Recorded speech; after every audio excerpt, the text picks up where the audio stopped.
How is it that the Biden administration are able to frame themselves as, and indeed not only the Biden administration, I actually would like to fold into this, if I may, Dennis, the media establishment.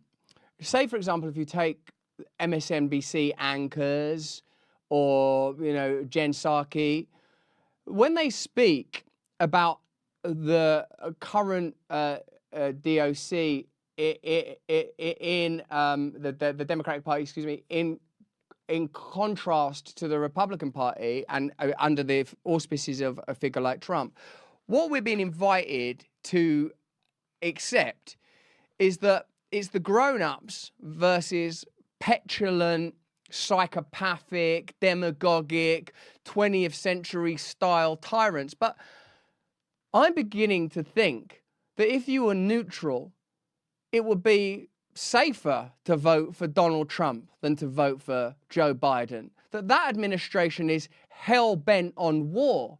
That if you're looking for a safe pair of hands, the often declared small hands of Trump would be safer than the mad, arthritic, potentially red button intent finger of Joe Biden. Do you think that's a reasonable argument? That they're not rational, they're not the grown-ups, they're kind of vampiric psychopaths?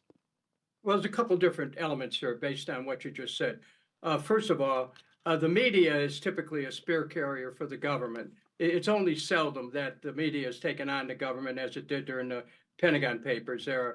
What we have is a repetition of government propaganda that goes on. Now, with respect to the candidates that are in this race, I'm not taking the side of either candidate or any of the candidates. What I am saying is that we need to take a different approach as a nation. America needs to be a nation among nations, not a nation above nations. This idea that somehow the rest of the world died and left us in charge has to go out with the dodo bird, because we as a nation cannot afford this arms buildup. 56% of our discretionary spending went for the military, and it's more than $1 trillion, and add in the intelligence, so-called intelligence spending.